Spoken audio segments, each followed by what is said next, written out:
Puji Tuhan, haleluya. Selamat pagi Bapak Ibu Saudara.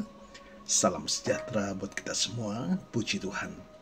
Senang sekali kita dapat berjumpa kembali di pagi ini, di akhir pekan kita.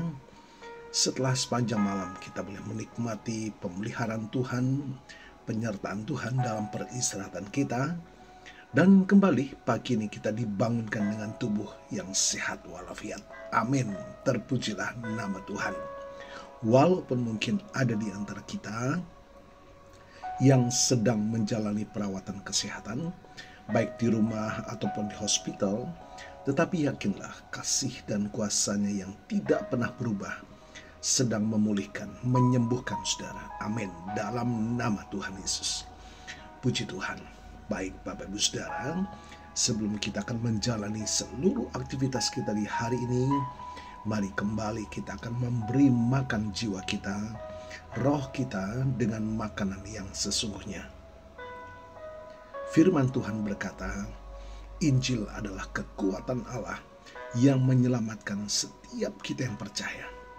Itulah sebabnya Bapak Ibu Saudara menyadari pribadi kita yang banyak ketidakmampuan dan keterbatasan. Kita sangat membutuhkan tuntunan Tuhan, kekuatan Tuhan, memampukan kita untuk menjalani sisa kehidupan ini senantiasa dalam perkenanan kepada Tuhan. Sebab firman Tuhan berkata, ketika aku berkenan, aku menjawab engkau. Itulah yang menjadi kebutuhan kita ya Bapak Ibu Saudara, pertolongan Tuhan tepat pada waktunya. Puji Tuhan. Mari Bapak Ibu Saudara, kita akan melihat satu bagian firman Tuhan pagi ini di dalam Amsal pasal yang ke-27 ayat yang ke-17. Firman Tuhan berkata demikian, besi menajamkan besi dan orang menajamkan sesamanya. Ayat ini mengandung makna yang sangat mendalam tentang pentingnya interaksi dan pengaruh timbal balik antar manusia. Besi menajamkan besi. Bapak Ibu Saudara, metafora ini menggambarkan proses di mana dua benda yang sama kuat saling bergesekan untuk menghasilkan ketajaman. Dalam konteks manusia, ini melambangkan bagaimana interaksi dan hubungan dapat mempertajam karakter, pemikiran, dan keterampilan seseorang. Proses penajaman ini seringkali melibatkan tantangan, perbedaan pendapat, dan bahkan konflik. Namun, melalui proses ini, seseorang dapat tumbuh dan berkembang menjadi pribadi yang lebih baik. Bapak Ibu Saudara, ayat ini menekankan bahwa pengaruh dalam hubungan adalah dua arah. Setiap orang memiliki potensi untuk mempengaruhi dan dipengaruhi oleh orang lain. Oleh karena itu, penting untuk memilih pergaulan yang baik, yaitu orang-orang yang dapat memberikan pengaruh positif dan membangun. Puji Tuhan. Interaksi dengan orang lain dapat membantu kita melihat kelemahan dan kekuatan diri sendiri. Melalui nasihat, kritik membangun, dan dukungan, kita dapat memperbaiki diri dan menjadi pribadi yang lebih bijaksana dan matang. Puji Tuhan. Bapak Ibu Saudara, Amsal pasal 27 ini mengingatkan kita bahwa kita tidak hidup dalam isolasi. Kita membutuhkan komunitas dan hubungan yang sehat untuk tumbuh dan berkembang. Dalam komunitas, kita dapat saling mendukung, menguatkan, dan menginspirasi. Puji Tuhan. Nah, bagaimana Bapak Ibu Saudara penerapan ayat ini dalam kehidupan kita sehari-hari? Ayat ini dapat diterapkan dalam berbagai aspek kehidupan, seperti persahabatan, keluarga, pekerjaan, bahkan dalam pelayanan. Dalam setiap hubungan, kita harus berusaha untuk menjadi pengaruh positif dan terbuka terhadap pengaruh positif dari orang lain. Puji Tuhan. Kesimpulannya, Amsal 27 ayat 17 mengajarkan kita tentang pentingnya hubungan yang sehat dan membangun. Melalui interaksi dengan orang lain, kita dapat saling menajamkan dan tumbuh menjadi pribadi yang lebih baik. Puji Tuhan, Tuhan Yesus memberkati.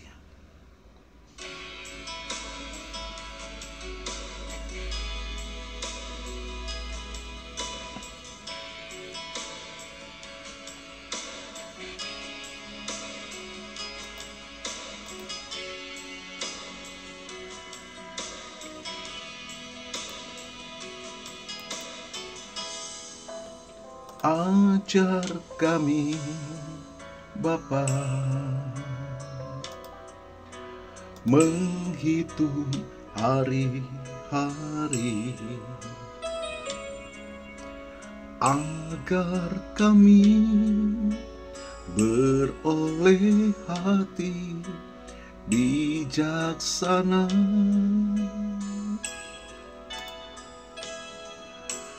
Ajar kami, Bapa, hidup dalam jalan-Mu, agar semua rencana-Mu digenapi. Mulialah nama-Mu, Tuhan, dan ajaib jalan-Mu. Pimpin kami di setiap waktu. Besar setiamu, Tuhan, agunglah karya-Mu. Yesus, kami bersyukur padamu. Puji Tuhan. Bapak, terima kasih buat firman-Mu pagi ini mengingatkan kami bahwa kami tidak dapat hidup sendiri. Kami harus bertumbuh, bahkan bertumbuh semakin matang, baik dalam karakter kepribadian kami, semakin bijak. Dan firman-Mu itulah penuntun hidup kami, Tuhan, untuk dimanapun keberadaan kami menjadi berkat bagi orang lain. Kami juga terbuka untuk belajar, menjadikan hidup kami lebih bijak, lebih memahami rencana Tuhan dalam hidup kami. Terima kasih, ajarkan kami Tuhan selalu hidup dalam kerendahan hati dan selalu dalam tuntunan firman-Mu Tuhan. Terima kasih, diberkati kami semua pagi hari ini. Dan kami percaya kuasa firman-Mu Tuhan melawat setiap kami, memampukan kami hidup dalam perkenanan kepada Tuhan. Yang lemah dikuatkan, yang sakit disembuhkan, bahkan Tuhan membukakan jalan dalam setiap pergumulan kami. Terima kasih Tuhan, berkat Tuhan berlimpah atas setiap pribadi kami hari ini. Terima kasih Tuhan. Hamba-Mu berdoa bagi Bapak Ibu Saudara yang berulang tahun hari ini, baik ulang tahun kelahiran maupun ulang tahun pernikahan dalam rumah tangga saudara. Kiranya anugerah keberkatan dan kasih setia Tuhan memberkati saudara, baik dalam kehidupan pribadi maupun dalam kehidupan rumah tangga saudara. Diberkatilah dalam nama Tuhan Yesus. Puji Tuhan. Haleluya. Mari Bapak Ibu Saudara, kita terima berkat Tuhan. Tuhan memberkatimu dan melindungimu. Tuhan menyinari engkau dengan wajah-Nya dan memberikan engkau kasih karunia. Tuhan menghadapkan wajah-Nya kepadamu dan memberikan engkau damai sejahtera. Bapak Ibu Saudara, terimalah berkat Tuhan atas seluruh hidupmu. Terimalah berkat Tuhan atas rumah tanggamu. Terimalah berkat Tuhan atas usaha, dagang, dan pekerjaanmu. Terimalah berkat Tuhan atas pendidikan dan masa depanmu. Dan terimalah berkat Tuhan atas iman, ibadah, dan pelayananmu kepada Tuhan. Diberkatilah engkau berlimpah-limpah, baik jasmani dan rohani, hari ini sepanjang masa, sampai Tuhan Yesus datang kembali di dalam berkat nama Tuhan Yesus Kristus. Haleluya, haleluya. Amin. Puji Tuhan. Bapak Ibu Saudara, selamat pagi, selamat berakhir pekan. Tuhan Yesus memberkati.